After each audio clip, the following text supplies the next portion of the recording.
Morning dear students periodic classification of elements के lecture number 2 में आप सभी का स्वागत है। डियर स्टूडेंट्स, आज के इस वीडियो में हम बात करेंगे मेंडलीव पीरियोडिक टेबल के बारे में। इसके बारे में मेंडलीव पीरियोडिक टेबल के बारे में, ठीक है। मेंडलीव पीरियोडिक टेबल वैसे तो काफी इंटरेस्टिंग सा टॉपिक है। आई होप आपको पढ़ के मजा भी आएगा। तो चलिए टाइम को बिना वेस्ट किए लेक्चर को स्टार्ट करते हैं। आइए अब हम बात करते हैं हमारे नेक्स्ट क्लासिफिकेशन ऑफ एलिमेंट्स के बारे में, that is Mendeleev periodic table. ठीक है यार, अभी हमने देखा प्रीवियस वीडियो में, ठीक है, जिसमें हमने बात किया था न्यूलैंड्स लॉ ऑफ ऑक्टेव के बारे में, ठीक है, कि न्यूलैंड ने बेसिकली अपना पीरियोडिक टेबल दिया था, लेकिन उसमें भी कुछ लिमिटेशंस आने लगे थे। यस सुनो, हमने 4 लिमिटेशंस देखे थे, ठीक। तो बेसिकली उस सारे लिमिटेशंस को ओवरकम करने के लिए फिर नए साइंटिस्ट आए जिनका नाम था डिमिट्री मेंडलीव। क्या था? डिमिट्री मेंडलीव, ठीक है। ये बेसिकली एक रशियन साइंटिस्ट है। अब इन्होंने बेसिकली क्या किया, अपना अपना खुद का एक पीरियोडिक टेबल बनाया, ठीक है, जिसमें इन्होंने एलिमेंट्स को क्या किया, इंक्रीजिंग ऑर्डर में अरेंज किया according with the atomic mass. आ रही बात समझ में? ठीक है। सो बेसिकली मेंडलीव ने क्या किया, आइए वन बाय वन समझते हैं इसको, ठीक है। तो यहाँ हम लिख सकते हैं, क्या लिख सकते हैं, Mendeleev develop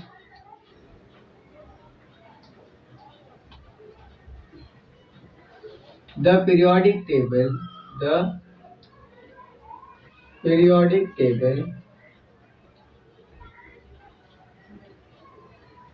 during the period of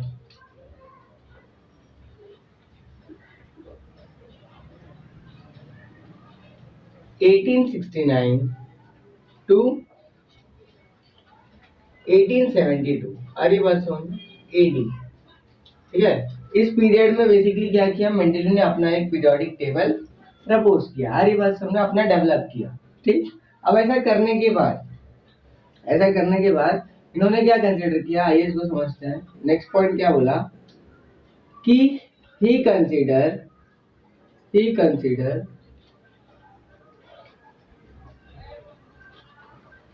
atomic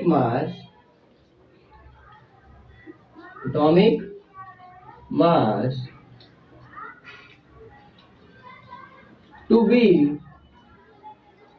the fundamental property of the element। क्या बोला मैंने? fundamental properties of the elements. आ रही बात समझ, ठीक है। सो इस तरीके से बेसिकली मेंडलीव ने क्या किया, एटॉमिक मास को फंडामेंटल प्रॉपर्टी कंसीडर किया, ठीक। यार बाकी सारे साइंटिस्ट भी एटॉमिक मास को ही कंसीडर कर रहे थे, ठीक है। तो मेंडलीव ने भी क्या डिसाइड किया, एटॉमिक मास को ही फंडामेंटल प्रॉपर्टी कंसीडर किया, ठीक। आगे क्या बोलता है, ही arrange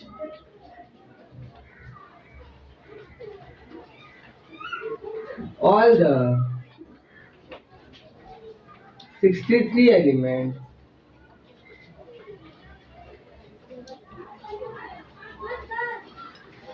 known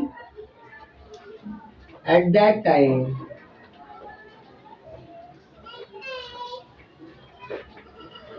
in the increasing order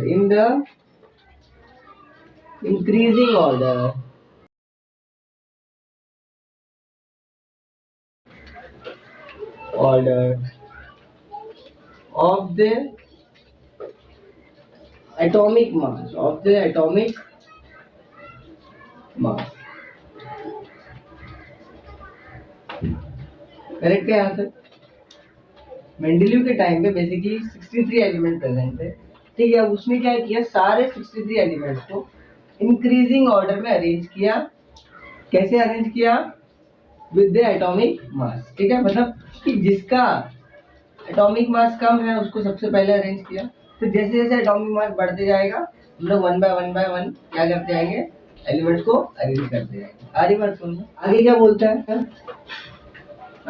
है, he organized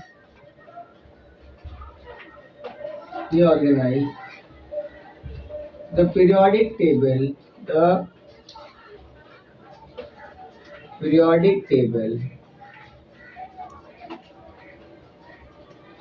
on the basis of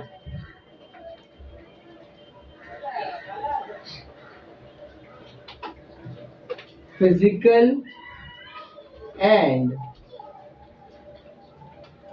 chemical properties of the element. क्या बोला मैंने? Physical and chemical properties of the elements such as hydrides,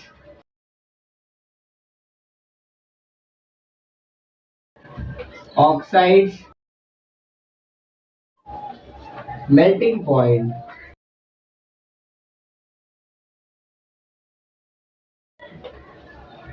boiling point,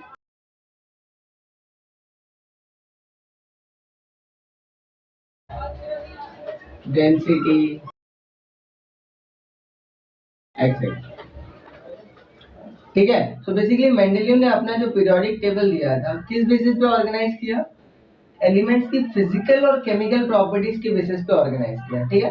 उसने फिजिकल प्रॉपर्टीज को देखा, observe किया और फिर केमिकल प्रॉपर्टीज को भी देखा और ऑब्जर्व किया. कौन कौन सी फिजिकल और केमिकल प्रॉपर्टी को उसने कंसीडर किया? सबसे पहला हाइड्राइड्स, दूसरा था ऑक्साइड्स और थर्ड क्या था? मेल्टिंग पॉइंट, फिर था बॉइलिंग पॉइंट और लास्ट में क्या कंसीडर किया? डेंसिटी. आ रही बात समझ में?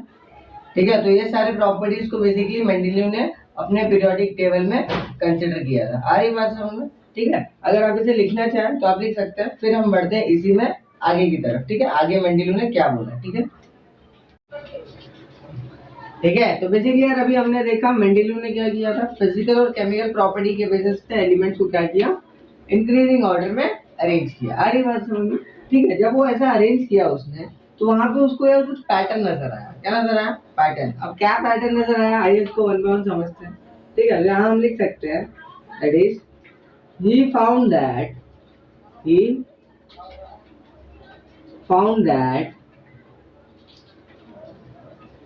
elements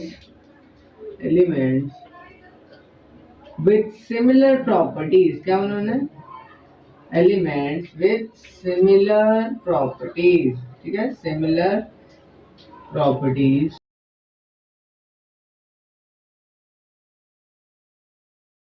repeats. ठीक है. ऐसे एलिमेंट जिनकी प्रॉपर्टी बेसिकली सिमिलर है वो क्या होती है? Repeats after a definite interval. अरे बात सुनिए.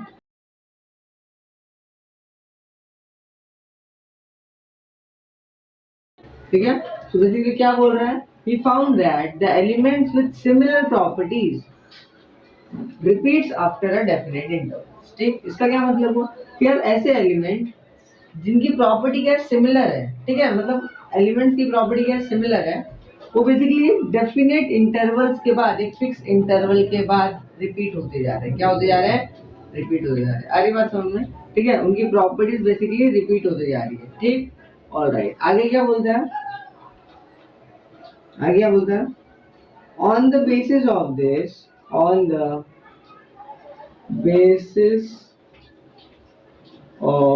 this finding. ठीक है. on the basis of this finding Mendeleev stated the periodic law. ठीक है. the periodic law. ठीक है. बेसिकली क्या किया? अब जब उसको ये पैटर्न समझ में आ गया. ठीक है. तो उसने क्या किया? अपना एक लॉ दे दिया. और लॉ का नाम क्या था? Mendeleev periodic law. आ रही बात समझ में? और मेंडेलीव पीरियोडिक लॉ क्या बोलता है? आइए इसको लिखते हैं. क्या बोलते हैं कि प्रॉपर्टीज ऑफ द एलिमेंट, क्या लिखिए? Properties of the elements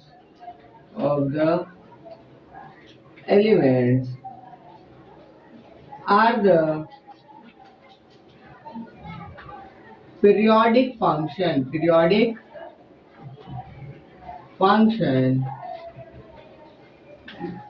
of the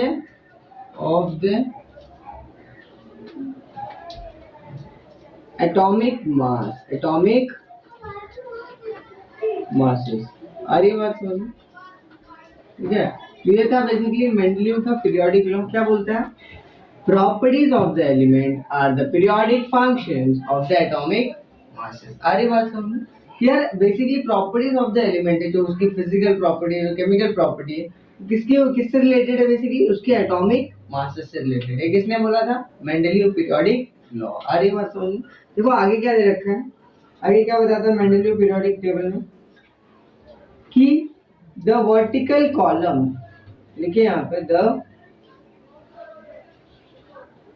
vertical column in the Mendeleev periodic table, Mendeleev periodic table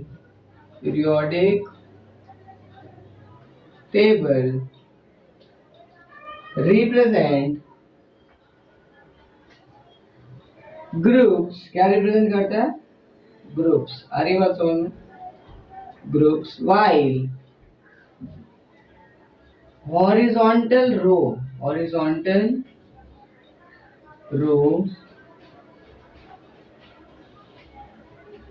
represent, क्या रिप्रेजेंट करता है? पीरियड्स। क्या रिप्रेजेंट करता है? पीरियड्स। आ रही बात समझ में?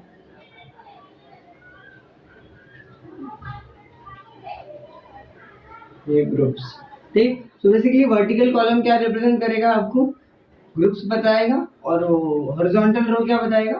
पीरियड बताएगा। आ रही बात समझ में? ठीक है, तो ये था बेसिकली हमारा थोड़ा सा concept related to Mendeleev periodic table. ठीक है, आया हो आपको समझ में आया होगा पूरा क्या होता है मेंडलीव पीरियोडिक टेबल, कैसे मेंडलीव ने बेसिकली अपना क्लासिफाई किया था एलिमेंट्स को। आ रही बात समझ में? ठीक है, तो this was all about Mendeleev periodic table. I hope आपको समझ में आया होगा मेंडलीव ने एलिमेंट्स को कैसे क्लासिफाई किया। ठीक है, अगर आप इसे लिखना चाहें तो आप लिख सकते हैं। फिर हम बढ़ते हैं हमारे नेक्स्ट टॉपिक की तरफ। ठीक, आइए पेज नंबर 19 पे हमें थिंक अबाउट इट में कुछ क्वेश्चन दे रखे हैं। ठीक है, आइए वन बाय वन सॉल्व करते हैं, देखते हैं क्या दे रखा है। इसमें सबसे पहला क्वेश्चन हमें दे रखा है, that is there are some vacant places in the Mendeleev's periodic table.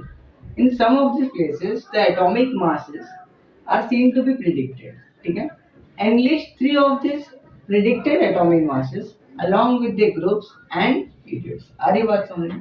Sir basically indirectly क्या बोलना चाह रहा है कि यार मेंडलीव ने हमें पता है कुछ एलिमेंट्स के एटॉमिक मासेस प्रेडिक्ट किए थे, जैसा नो कि जो आगे आके फ्यूचर में डिस्कवर होंगे, यस और नो।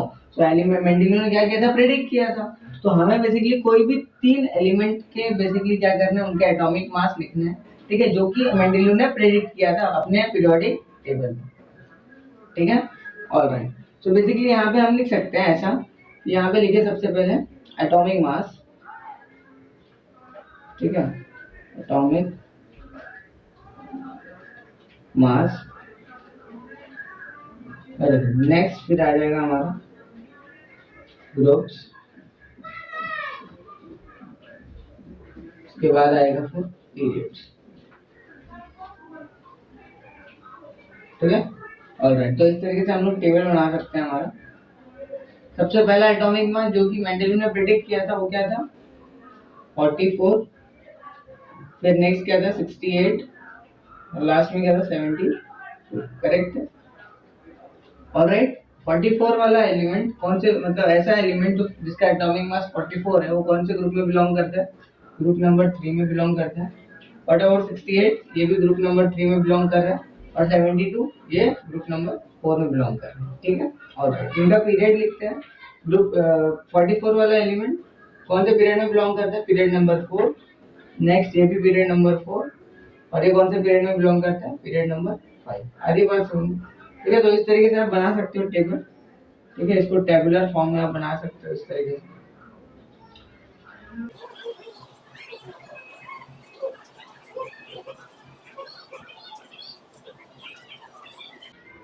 ठीक है, तो आई होप आपको समझ में आया कैसे लिखना है। इस तरीके से आप लिख सकते हो फर्स्ट वाले का आंसर। अब हम सॉल्व करते हैं हमारा सेकंड क्वेश्चन। आइए देखते हैं क्या दे रखा है। Due to the uncertainty in the names of some of the elements A question mark is indicated before the symbols in the Mendeleev's periodic table. ठीक है? What are such symbols? अब बेसिकली क्या पूछ रहा है हमसे कि यार जब मेंडेलीव ने अपना पीरियोडिक टेबल दिया था, ठीक है, तो उसके पीरियोडिक टेबल में कुछ एलिमेंट्स के सिंबल के आगे उसने क्वेश्चन मार्क लिख के रखा है, इंडिकेट करके रखा है, ठीक है। सो बेसिकली वो क्वेश्चन मार्क क्या बता रहा है, हमें क्या इंडिकेट करना है, आगे बात सुनिए, तो ये हमें लिखना है, ठीक है। सो बेसिकली कौन कौन से एलिमेंट्स थे वो बेसिकली हमें लिखना है, ठीक है। तो यहाँ पे हम लिख सकते हैं, सबसे पहला एलिमेंट था दैट इज यट्रियम, पहला क्या था यट्रियम। नेक्स्ट क्या लिख सकते हो आप, लैंथेनियम, नेक्स्ट इज सीरियम एक्सेट्रा, ठीक है। सो बेसिकली इस तरीके से आप लिख सकते हो इसका क्वेश्चन का आंसर। क्या पूछा था कि व्हाट आर सच सिंबल, ठीक है, कौन कौन से सिंबल थे, पहला था वाईटी यानी लिट्रियम, नेक्स्ट क्या लिख सकते हो लैंथेनियम, ठीक है, फिर हमने नेक्स्ट क्या लिखा है सीरियम, ठीक, और भी आएंगे, ठीक है, बट हम लोग यहाँ पे इतना लिख करके एक्सेट्रा लिख सकते हैं। आ रही बात समझ, ठीक है। तो ये था हमारा बेसिकली थिंक अबाउट इट का क्वेश्चन का आंसर, ठीक है। आई होप आपको समझ में आएगा कैसे लिखना है, ठीक है। अगर आप इसे लिखना चाहें तो आप लिख सकते हैं। फिर हम बढ़ते हैं हमारे नेक्स्ट टॉपिक की। आइए अब हम बात करते हैं हमारे नेक्स्ट टॉपिक के बारे में, that is merits of Mendeleev periodic table, ठीक है। तो अभी हमने देखा बेसिकली मेंडेलीव ने अपना पीरियोडिक टेबल दिया था, या सुनो अपना पीरियोडिक टेबल दिया था, जिसमें बेसिकली उसने क्या किया, एलिमेंट्स को बेसिकली उनके प्रॉपर्टीज के बेसिस पे क्लासिफाई किया था, ठीक है। ऑलराइट, मेंडेलीव का पीरियोडिक टेबल जो था उसके काफी सारे एडवांटेजेस थे, ठीक है, काफी सारे मेरिट्स थे, ठीक है। आइए वन बाय वन देखते हैं क्या क्या मेरिट्स थे, ठीक है। जिसमें सबसे पहला मेरिट था, ठीक है, जिसमें सबसे पहला मेरिट था दैट इज कि कुछ एलिमेंट्स का एटॉमिक मास बेसिकली क्या किया गया था, रिवाइज किया गया था। अरे बात समझो, तो हम लिख सकते हैं that is atomic mass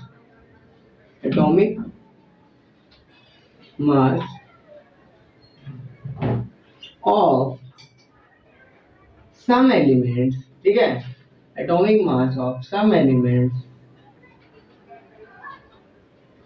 were revised, क्या किया गया था, revised in order to give them proper place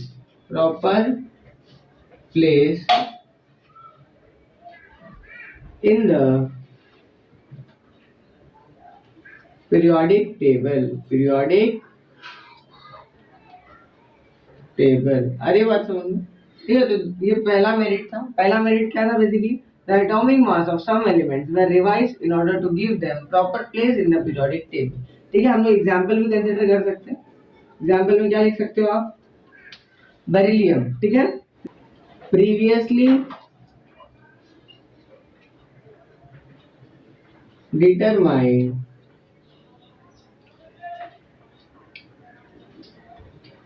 value of beryllium 14.09 was changed to 9.4। अरे बात समझ में, ठीक है। So basically previously determined value of beryllium that is 14.09 was changed to 9.4। इसका क्या मतलब हुआ कि यहाँ पे हमको दिख रहा है कि यार मेंडेलीव ने कुछ एलिमेंट्स का एटॉमिक मास बेसिकली क्या कर दिया, रिवाइज कर दिया, क्या कर दिया, चेंज कर दिया। अरे बात समझ, ठीक है। तो ये बेसिकली क्या था, एक मेरिट था। अरे बात समझ। अब देखो नेक्स्ट क्या था इसमें मेरिट, नेक्स्ट मेरिट क्या लिख सकते हैं हम लोग,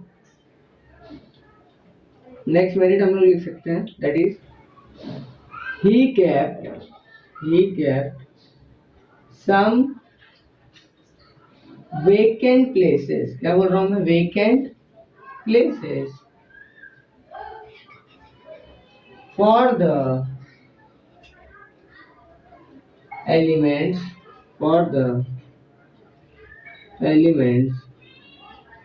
which were yet to be discovered। अरे बात समझ। अब देखो बेसिकली यहाँ पे मेंडेलीव ने क्या किया कि अपने पीरियोडिक टेबल में कुछ वेकेंट प्लेसेस रख दिया। क्या रख दिया, कुछ वेकेंट प्लेसेस, मतलब कि कुछ खाली बॉक्सेस, ठीक है, जैसे बॉक्सेस जो कि खाली प्रेजेंट है, ठीक है। वो ऐसा क्यों किया, बेसिकली उसने ऐसा इसलिए किया कि उसको पता था कि यार टाइम जैसे जैसे बढ़ रहा था, more and more number of elements की क्या होगी, फ्यूचर में डिस्कवरी होगी, ठीक है। तो अगर मान लो कल को कोई नया एलिमेंट डिस्कवर हो गया, ठीक है, तो उसको रखने के लिए जगह भी तो होना चाहिए, ठीक है। तो इसीलिए बेसिकली मेंडेलियो ने क्या किया, ऐसे एलिमेंट्स के लिए अपने पीरियोडिक टेबल में कुछ वेकेंट प्लेसेस छोड़ दिया, कुछ वेकेंट प्लेसेस छोड़ दिया। वेकेंट मतलब एम्प्टी स्पेसेस। आ रही बात समझ में, ठीक है। ऑलराइट, और क्या किया, एंड he also predicted, क्या कर दिया, predicted the atomic masses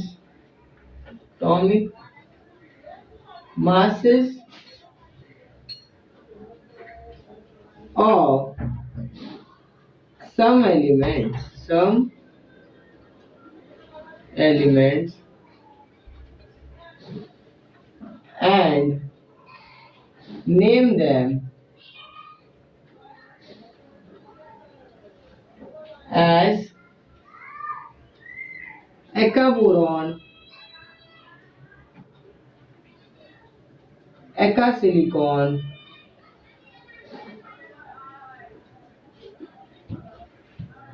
and eka-aluminium।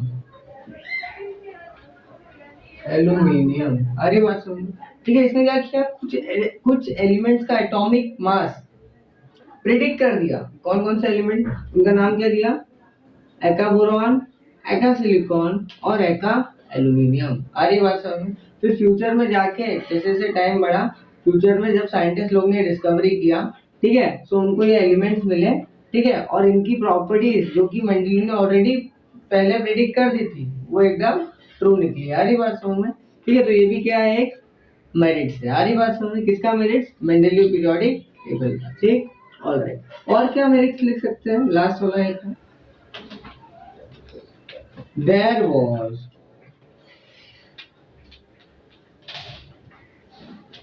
no place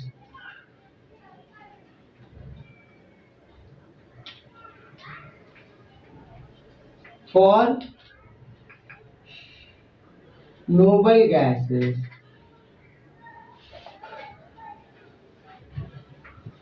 in Mendeleev periodic table,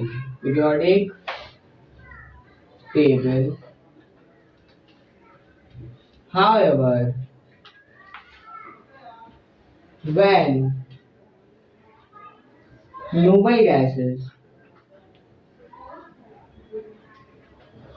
noble gases get discovered, Mendeleev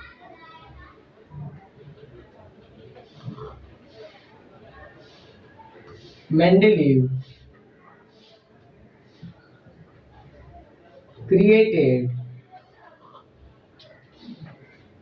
a zero group in which he fitted all the noble gases। आगे बात समझ में, ठीक है। So basically third merit क्या था कि there was no place for noble gas in the Mendeleev periodic table, however when noble gases get discovered, Mendeleev created a zero group in which he fitted all the noble gas, ठीक है। When noble gases get discovered, ठीक है, towards the end of the 19th century, जब noble gases की discovery हुई, तो मेंडेलियो ने क्या किया, अपने पीरियोडिक टेबल को बिना डिस्टर्ब किए क्या किया, वहां पे एक जीरो ग्रुप ऐड कर दिया। अरे बात समझ, एक जीरो ग्रुप ऐड कर दिया, और उस जीरो ग्रुप के अंदर मेंडेलियो ने सारे नोबल गैसेस को क्या कर दिया, प्लेस कर दिया। आ रही बात समझ में, ठीक है। जितने नोबल गैसेस डिस्कवर हुए थे, उतने नोबल गैसेस को अपने पीरियोडिक टेबल में जीरो ग्रुप के अंदर प्लेस कर दिया। आ रही बात समझ में, फिट कर दिया, ठीक है। So this was all about merits of Mendeleev periodic table. I hope आपको तीनों मेरिट समझ में आए होंगे, ठीक है। अगर आप इसे लिखना चाहें आप लिख सकते हैं, फिर हम बढ़ते हैं हमारे नेक्स्ट टॉपिक की। आइए पेज नंबर 19 पे हमें यूज योर ब्रेन पावर में कुछ क्वेश्चन दे रखे हैं, ठीक है। तो आइए वन बाय वन सॉल्व करते हैं। क्या दे रखा है, दैट इज हमें दे रखा है chlorine has two isotope, that is chlorine 35 and chlorine 37, ठीक है। यार हमें पता है क्लोरीन के दो आइसोटोप्स होते हैं, ठीक है, एक क्लोरीन 35 और एक क्लोरीन 37, वही हमें दे रखा है। आगे क्या बोलता है, their atomic masses are 35 and 37 respectively, ठीक है। दोनों का एटॉमिक मास दे रखा है, ठीक है। कितना दिया है, 35 और 37, ठीक है। और आगे क्या बोलता है, दे केमिकल प्रॉपर्टीज आर सेम, मतलब यार आइसोटोप्स की केमिकल प्रॉपर्टी क्या होती है, सेम होती है, वही दे रखा है डेटा हमें, ठीक है। आगे क्या पूछता है कि where should this be place in Mendeleev's periodic table, in different places और इन सेम प्लेस। अभी हमें पूछ रहा है बेसिकली, क्या क्वेश्चन पूछ रहा है कि यार आइसोटोप्स को हम मेंडलीव्स पीरियोडिक टेबल में कहाँ पे प्लेस करें, ठीक है। सेम ही बॉक्स में रखें या डिफरेंट डिफरेंट बॉक्सेस में रखें, ठीक है। तो यार हमें पता है मेंडलीव ने जब अपना पीरियोडिक टेबल दिया था, ठीक है, उसके अंदर उसने अपना एक लॉ दिया था, मेंडलीव्स पीरियोडिक लॉ। और लॉ क्या बोलता है कि properties of the element are the periodic function of the atomic masses, मतलब एटॉमिक मासेस के ऊपर बेसिकली प्रॉपर्टीज क्या करती है, डिपेंड करती है, ठीक। और यहाँ पे तो यहाँ पे यार ट्विस्ट ये आ गया है कि दो क्लोरीन का दो दो अलग अलग एटॉमिक मासेस है, सबसे पहला 35 है और एक 37 है।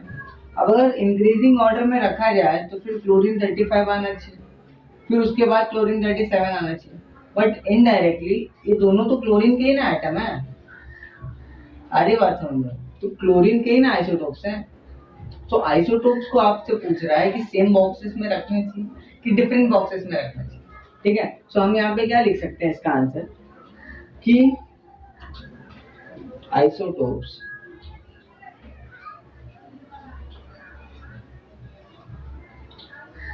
do not have different places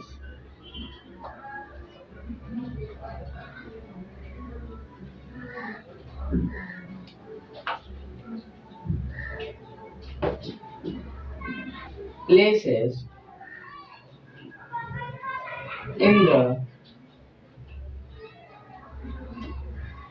Mendeleev's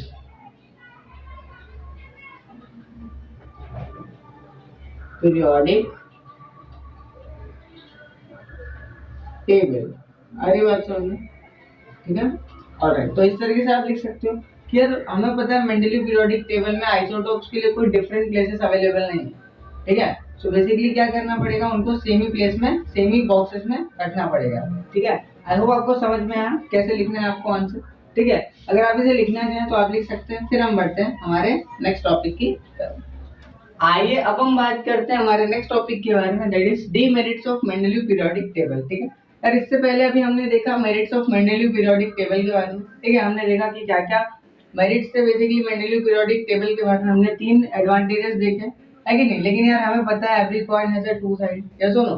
तो बेसिकली अगर कुछ एडवांटेजेस हैं तो कुछ डिसएडवांटेजेस भी होंगे, ठीक है। तो अब हम बात करते हैं कुछ डीमेरिट्स के बारे में। तो इसमें सबसे पहला डीमेरिट्स और सबसे मेजर डीमेरिट्स था, दैट इज, आइए यहाँ लिखते हैं। सबसे पहला डीमेरिट जो क्या था कि the atomic mass the atomic mass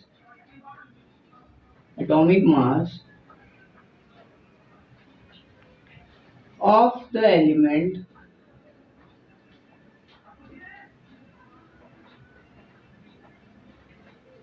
cobalt and nickel is same,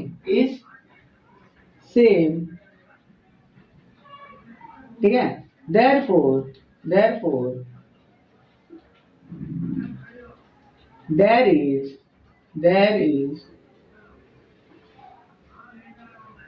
an ambiguity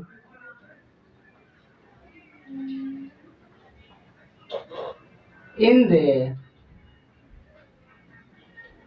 sequence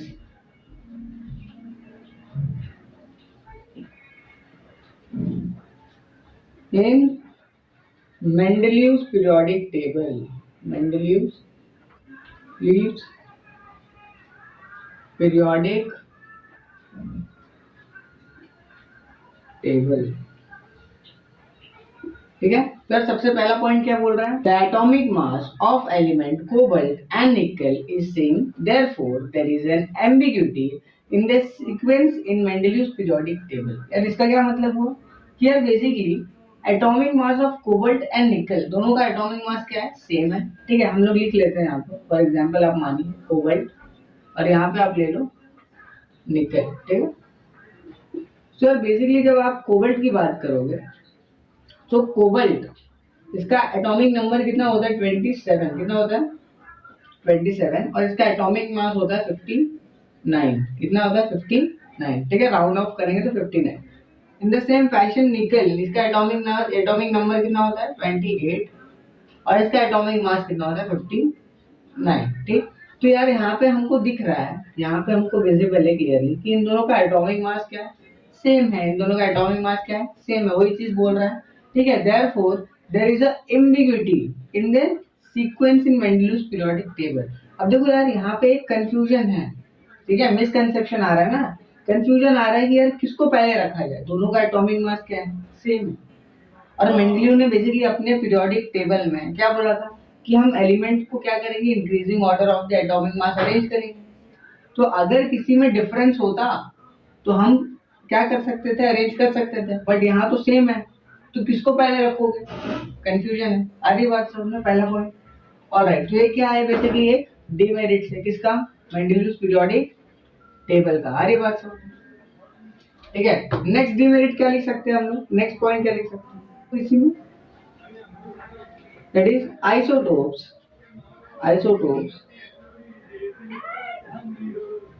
have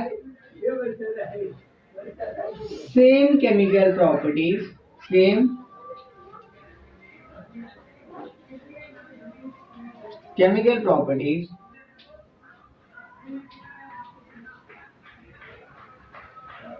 while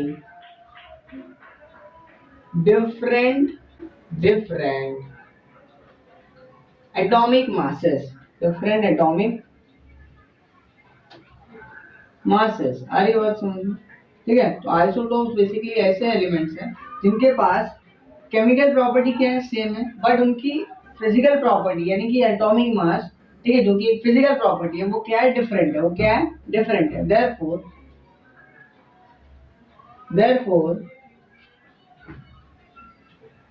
it creates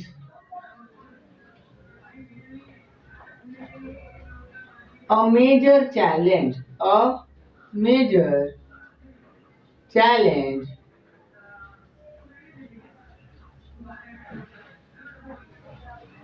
while placing them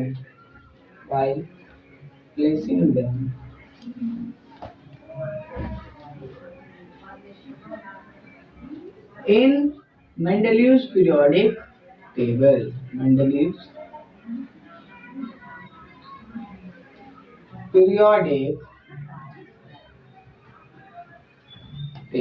आ रही बात समझ। सेकेंड पॉइंट क्या बोल रहा है कि isotopes have same chemical properties while different physical properties, यानी while different atomic mass मतलब क्या, फिजिकल प्रॉपर्टी। आ रही बात समझ। therefore it creates a major challenge while placing them in Mendeleev's periodic table। यार इसका क्या मतलब, यार आइसोटोप्स बेसिकली ऐसे एलिमेंट्स होते हैं जिनका एटॉमिक मास क्या होता है, डिफरेंट होता है। ठीक है, ऑलराइट, बट क्या सेम होता है, केमिकल प्रॉपर्टी यानी कि एटॉमिक नंबर। ठीक है, एटॉमिक नंबर बेसिकली एक केमिकल प्रॉपर्टी है, वो क्या है, सेम है। क्या है, सेम है। तो उनका एटॉमिक नंबर सेम होता है, एटॉमिक मास क्या होता है, डिफरेंट होता है। एग्जांपल लेते हैं, आपको ज्यादा अच्छे से समझ में आएगा। फॉर एग्जांपल क्लोरीन, क्या लो आप, क्लोरीन। ठीक है, क्लोरीन का एटॉमिक नंबर 17 होता है और एक एटॉमिक मास होता है 35।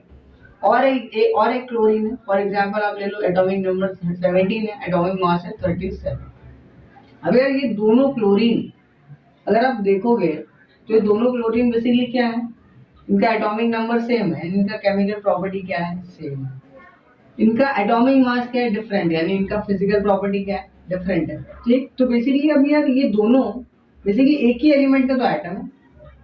आ रही बात समझ, एक ही एलिमेंट के दो अलग अलग आइटम है। ठीक है, एक का एटॉमिक मास है 35, एक का एटॉमिक मास है 37। तो इस तरीके के एलिमेंट्स को हम लोग बोलते हैं आइसोटोप्स। क्या बोलते हैं? आइसोटोप्स। आई बात समझ। तो इस तरीके के एलिमेंट्स जब डिस्कवर हुआ तो उसको मेंडेलीव पीरियोडिक टेबल में प्लेस करने के लिए बहुत सारे चैलेंजेस को फेस करना पड़ रहा था। ठीक है, तो बेसिकली ये भी क्या है, एक डीमेरिट्स है। क्या है? डीमेरिट्स। आ रही बात समझ? ठीक है, ये था सेकेंड पॉइंट। और क्या लिख सकते हैं हम लोग? और लिख सकते हैं that is position of hydrogen, कि it is very difficult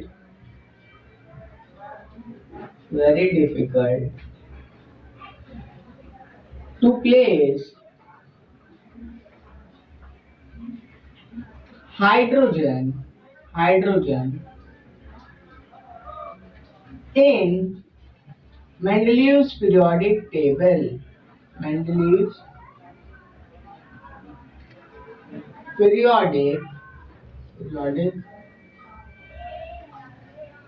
table. ठीक है, बिकॉज ऐसा क्यों हो रहा था? Because it shows similarity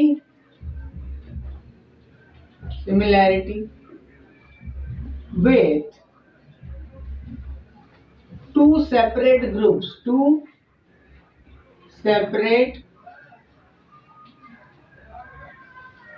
groups such as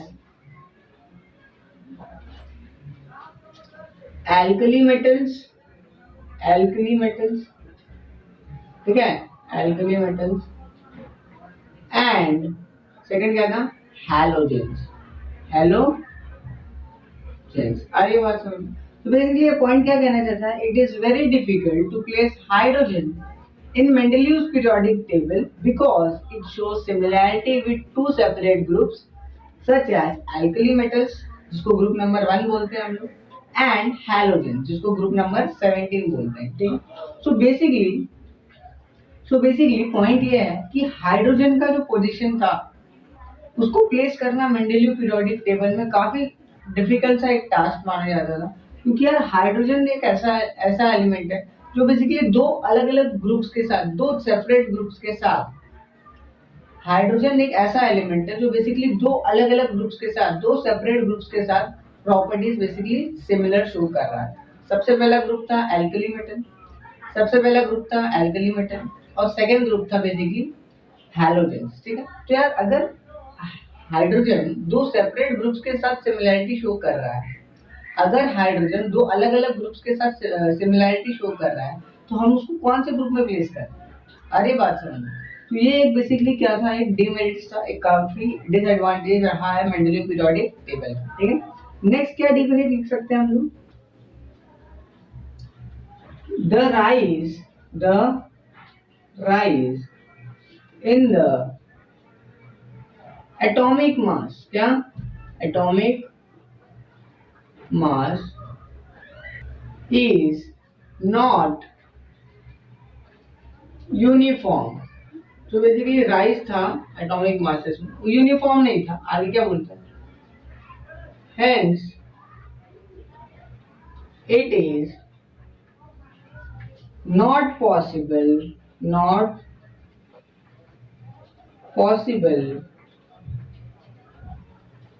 to predict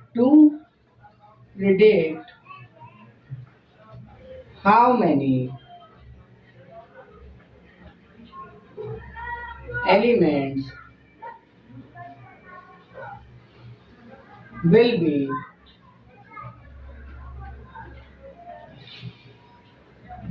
discovered between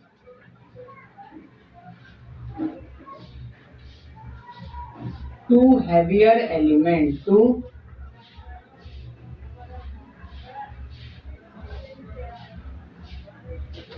अरे बात समझ। तो फोर्थ पॉइंट क्या बोल रहा है?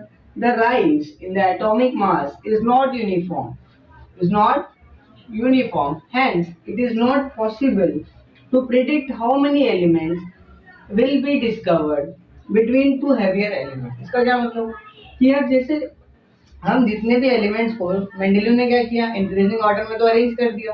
ठीक है, बट इंक्रीजिंग ऑर्डर में जब उसने अरेंज किया, ठीक है, तो जब उनका डिफरेंस हमने निकाला तो यूनिफॉर्म नहीं निकला, नॉन यूनिफॉर्म निकल रहा था। क्या निकल रहा था? Non uniform. फॉर एग्जाम्पल आप समझिए, जैसे हमें पता है हाइड्रोजन का atomic mass is 1, then helium का एटॉमिक मास इज 4, ठीक है। नेक्स्ट आप जाओगे, लिथियम का 7, देन बेरिलियम वी हैव 9, फिर नेक्स्ट आएगा 11, 12, ठीक है, ऐसे सो ऑन चलते जाएगा। तो यहाँ पे अगर हम इनका डिफरेंस निकाले तो यहाँ पे यहाँ से यहाँ पे क्या किया गया? +3 किया गया। यहाँ से यहाँ क्या किया गया? +3। यहाँ पे क्या किया गया? +2 किया गया। यहाँ पे क्या है? +2। यहाँ पे क्या है? +1।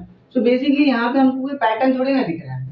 आप आगे भी जाओ ना, यहाँ पे क्या जाएगा? 14 आ जाएगा, तो यहाँ पे आएगा +2, ठीक है। तो यहाँ पे हम कोई पैटर्न थोड़ी ना बता पा रहे। आ रही बात समझ में?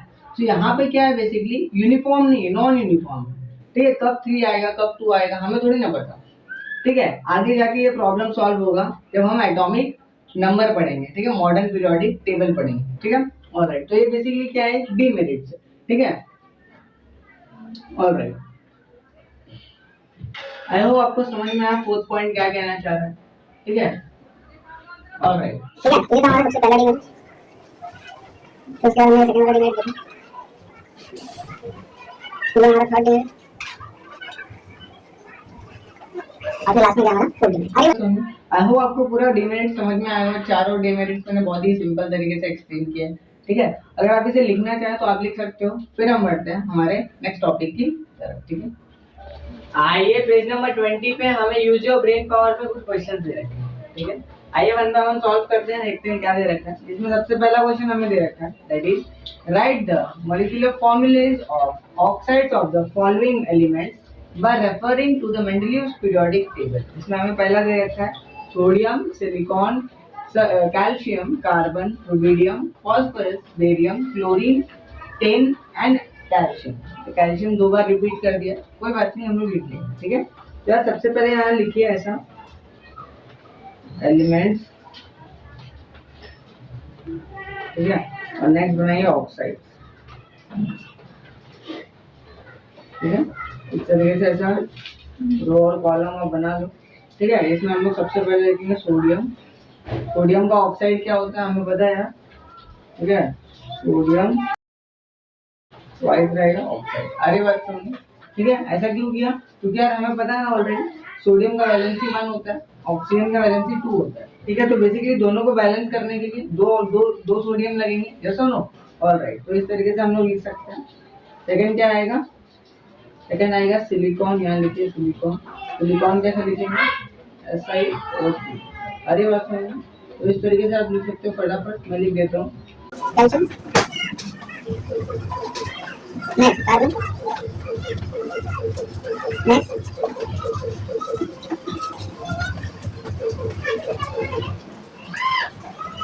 फॉस्फोरस, नेक्स्ट बेरियम,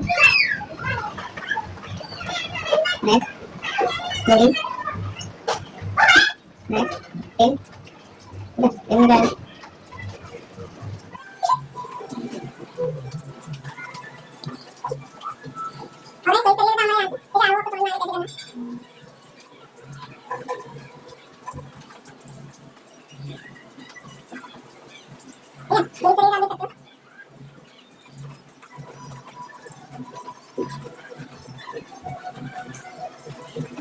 ठीक है, तो ये था हमारा फर्स्ट क्वेश्चन का आंसर। अगर आप इसे लिखना चाहे लिख सकते हैं। फिर हम बढ़ते हैं क्वेश्चन नंबर 2 की तरफ। क्या दे रखा है क्वेश्चन नंबर 2 में?